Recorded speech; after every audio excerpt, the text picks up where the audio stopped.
Good evening and welcome to SEPAC Summer School for 2022. This is our third series of SEPAC Summer School for the Federation for Children with Special Needs. And tonight's session is the first session, number 1, opportunities to get involved.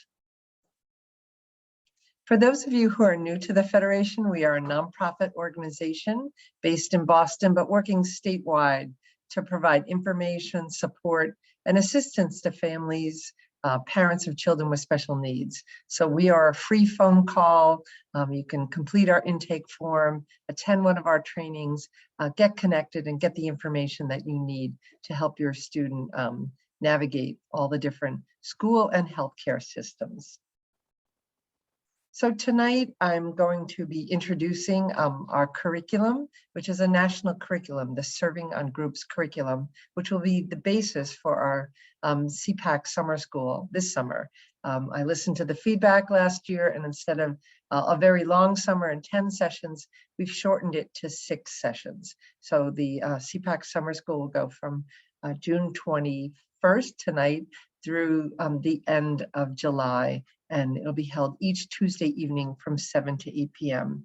So tonight I'm going to talk a little bit about why you should get involved in a group in your school community, learn how to participate on a group, and build an understanding of the different types of groups out there. This is really open. SEPAC Summer School is open not only to leaders of SEPAC, but anyone who's interested in getting involved in supporting the SEPAC. And there's many ways to support the SEPAC, and serving on groups within the school community is one method. So it all really goes down to why do we get involved is for better student outcomes. The research that has been done recently in the last 20 years and has culminated in a statewide family engagement framework for Massachusetts called Strengthening Partnerships has demonstrated that when families are involved, kids do better. They have better outcomes. And there's so many more benefits to this shared decision-making when families and educators and administrators are all working together. For families, there's such an awareness of what's happening within the school system and the policies that are being decided on by school committee. There's a sense of ownership because we really are the school as families. You know, we are the taxpayers. We are the consumers of the product of the public schools. We can connect with professionals, other families, and really have shared experiences. So that's all the benefits of being involved in schools. For professionals, now we shift over and look at it from their perspective, and they're getting an awareness of family perspectives so that they take family considerations into their planning of activities so that they're more successful and meet the needs of families. So there's more confidence for them to partner with families around things that are happening within school communities. And there's also an acceptance now of seeing families in leadership roles as part of that school community, of building a better system for all students. So before you get involved individually, I hope that you do a little bit of self-reflection and look to see what you not only could bring to a group, but also whether that group is the right fit for you. So it's not only examining, gee, what skills do you have or talents, and it could be like the smallest little skill that you have that could be the greatest benefit to one of these groups, but also finding a group that has the same values and beliefs that you have. Are you going to benefit from the relationships or the support that that group can give you? Do you have any fears or concerns about joining that group? And I hope you all realize that it really probably boils down to, how much time and energy do you have to participate on a group? And there are long-term groups and short-term groups. So just choose wisely of what will best fit you. You know that raising a child with special needs is challenging, so that you may be limited in your time. So do some research. Learn about all the available resources to you to learn about these groups. Find an issue that you really care about. Bringing that passion to the table is really the key to keep you involved, give you motivation to be part of a group. And then maybe connect to a group and attend one of their meetings and be a visitor and see, will this group work for me? And then prepare yourself to participate and serve on a group. There are many, many types of groups. There are informal and formal groups. There are groups that maybe are set up just for a specific cause or issue that is going to be limited in scope. You can see from this slide here all of the different types of groups, and I'm going to be talking about each one of these. These are a little bit more formal in terms of their setup, and so then we'll talk about not only what the role of the group is, some of the activities of the group, and then some examples so that you can see what that looks like maybe in your community. So I'll go through each one of these listed here. The first one is a governing group, and this is a more formal group. It's a group of people who are given the power and the authority to form policy and steer the direction of an organization. Often governing groups are either elected or appointed in a formal process, and they might serve for multiple years in that role. Those activities that these governing groups do is to establish bylaws, develop policies. They might be establishing goals and objectives on an annual basis, and employ an executive director or staff to actually govern, but they're the oversight governing board. And that could be your state or local school board, your school committee, a city or town council, board of selectmen, and any nonprofit board of directors would be an example of a governing group. An advisory group is a group that really acts as a sounding board for a larger organization, so that they're going to maybe engage stakeholders and get feedback, do focus groups, and help that organization move forward, address an issue, or gain new insights. And a SEPAC is basically an advisory group. It's chartered under the law as an advisor to the school committee. And they represent that broader group, all families of students with disabilities in the district and receiving services either in school or in an out-of-district placement. They might do a needs assessment so that they might advise the school committee or the administration on the needs of those families and bring awareness to issues that are happening for those students and families. And they might be part of developing action plans to address some of those issues that they bring forward in their advisory capacity, making recommendations. So any kind of committee or work group could be an advisory board, a specific advisory panel, the site councils that are appointed for or elected for each one of the public schools in Massachusetts sit in an advisory capacity and help the principal do some long-range planning. And the SEPACs and LPACs are also advisory boards. LPACs are the English Learners Parent Advisory Councils that are set up similar to a SEPAC, but have a little bit different role.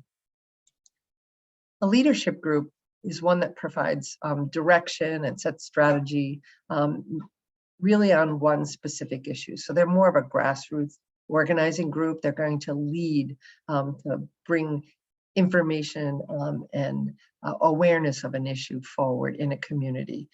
So they could work on targeted issues. They might monitor a publicly funded entity and act as a watchdog, but they're leading and championing an issue and really trying to bring people together to get that collective voice. So any kind of association or coalition around an issue might be an example, school improvement teams, any kinds of consortiums.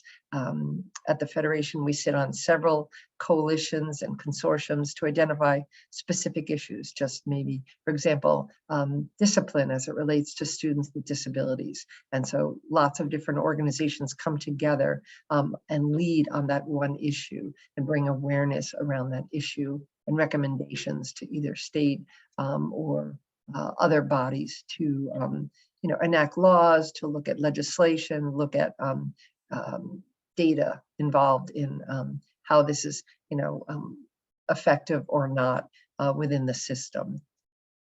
Planning groups are more formed to deal with that specific issue, but they're really around researching and studying that and bringing it forward and do the planning part of the work that's involved, so that they might assess some needs, develop priorities, make recommendations, but they also might be involved in doing some training around an issue to bring awareness to people, to bring people up to speed on something.